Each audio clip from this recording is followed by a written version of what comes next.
சென்றது நீ மீளாது இன்று புதிதாய் பிறந்தோம் என்று என்னடா என்று சொன்னார் பாரதியார்.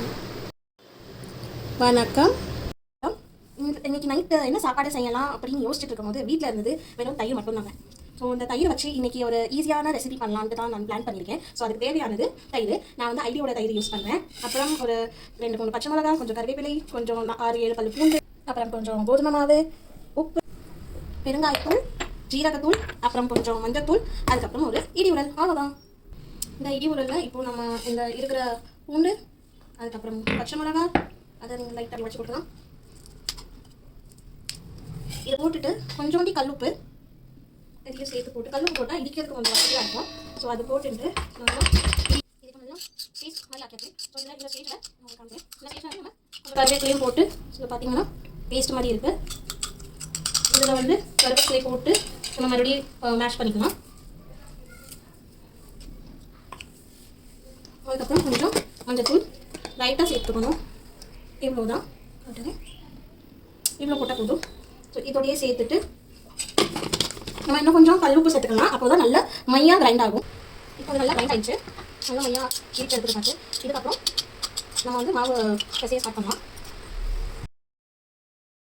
இதுக்கப்புறம் மாவு பிணையிற பாத்திரத்தில் நீங்கள் வந்து நல்லா கட்டியான தயிர் எடுத்துக்கோங்க. அது வந்து நல்லா கட்டியாக இருக்கணும். தண்ணி எதுவும் இருந்தால் நீங்கள் நல்லா ஒரு துணியில் வடிகட்டி அந்த கட்டியான தயிர் மட்டும் எடுத்துக்கோங்க. ஒரு 6-7 ஸ்பூன் போதும். அதுக்கப்புறம் கொஞ்சம் பெருங்காயத்தூள், அப்புறம் ஜீரகத்தூள் ஒரு 1/2 ஸ்பூன், அப்புறம் ஒரு ஸ்பூன் உப்பு, அதை போட்டு நல்லா மிக்ஸ் பண்ணிக்கோங்க. பூண்டு, மிளகாய், அப்புறம் மஞ்சத்தூள். இதுக்கப்புறம் இதை நம்ம நல்லா மிக்ஸ் பண்ணோம். தயிரோட எல்லாமே ஒன்றா கலக்கிற வரை மிக்ஸ் பண்ணேன்.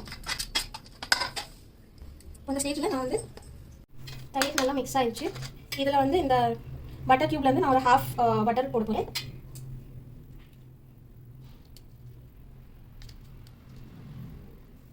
அதையும் நீங்கள் மிக்ஸ் பண்ணிக்கோங்க. மிக்ஸ் பண்ணி பார்க்கலாம். பட்டர் போட்டு இதுக்கப்புறம் நம்ம கோதுமை மாவு சேர்த்துக்கலாம்.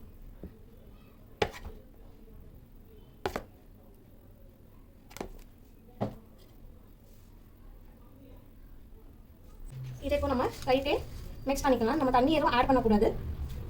தண்ணி ஆட் பண்ணாமலே நீங்கள் மிக்ஸ் பண்ணிக்கலாம். தண்ணி வந்து நம்ம தேவைப்பட்டுச்சுன்னா கொஞ்சம் லைட்டாக தெளிச்சுக்கலாம். அப்படி வேண்டான்னா நீங்கள் கொஞ்சம் அந்த தயிர் தண்ணி கூட ஊற்றிக்கலாம். மாவு வந்து நல்லா சாஃப்டாக இருக்கும்.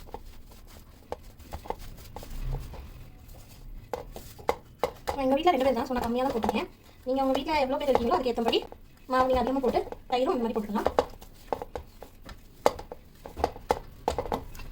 மாவு இப்போ பார்த்தீங்கன்னா நல்லா சாஃப்டாக இருக்குது.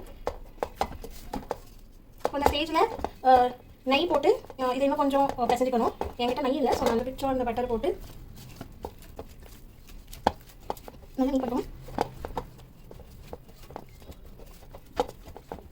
ஸோ நல்லா மிக்ஸ் ஆகிடுச்சு. அது சாஃப்டாக இருக்குது. ஸோ இது வந்து நீங்கள் உங்களுக்கு ரொம்ப கட்டி ஆகிடுச்சு, இறுக்கமாகிடுச்சுன்னா நீங்கள் இதை ஒரு ஈரமான துணி வச்சு மூடி ஒரு 1/2 hour சைடில் வச்சுருங்க. அதுக்கப்புறம் சப்பாத்தி போட்டுக்கலாம். இதுக்கு வந்து நம்ம பிசைஞ்சதுக்கப்புறம் நார்மலாக சப்பாத்தி மாவு வைக்கிற மாதிரி ஒரு 5-10 minutes இதை நம்ம மூடி வச்சுக்கலாம்.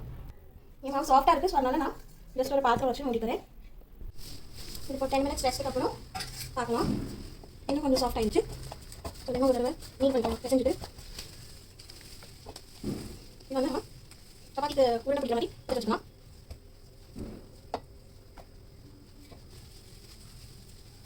அதுக்கு நான் வந்து கொஞ்சம் சீஸ், அந்த எங்கிட்ட இந்த சீஸை நான் கிரேட் பண்ணி வச்சுருக்கேன்.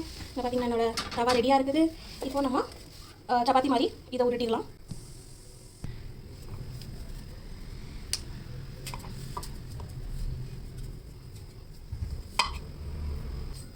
இது இப்படி லேஸாக உருட்டிட்டு உங்களுக்கு வேணும்னா நீங்கள் சீஸ் ஆட் பண்ணிக்கலாம். இல்லைனா யூ கேன் அவாய்ட்.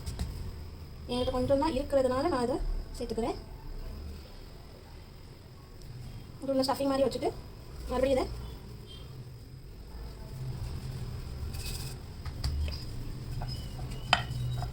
ஊட்டிக்கலாம்.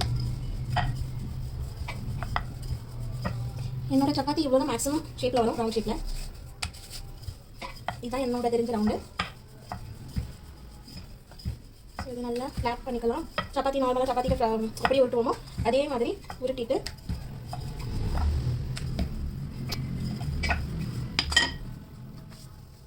பார்த்தீங்கன்னா நல்லா ஃப்ளாட் ஆயிடுச்சு. நெக்ஸ்ட் பராட்டா போடுறேன்.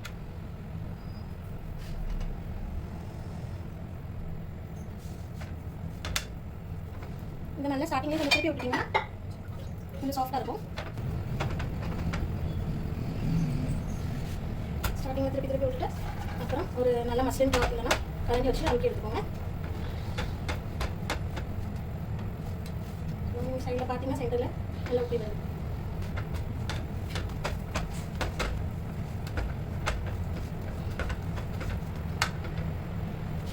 இது நல்லா வந்துருச்சு.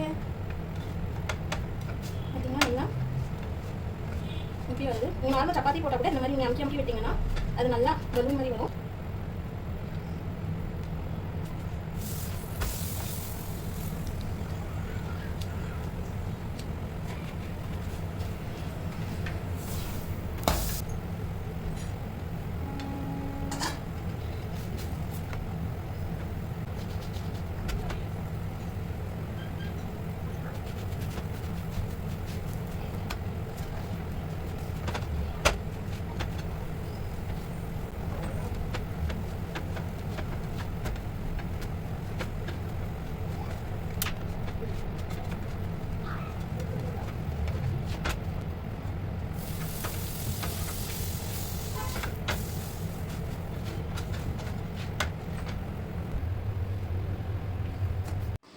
தஹி பராட்டா ரெடி. இது வந்து நீங்கள் சைட் டிஷ்க்கு தயிர் அப்புறம் உங்கள் டேஸ்ட்டுக்கு ஊறுகாய் வச்சு சாப்பிட்டுக்கலாம். அவ்வளோதான். பாய்.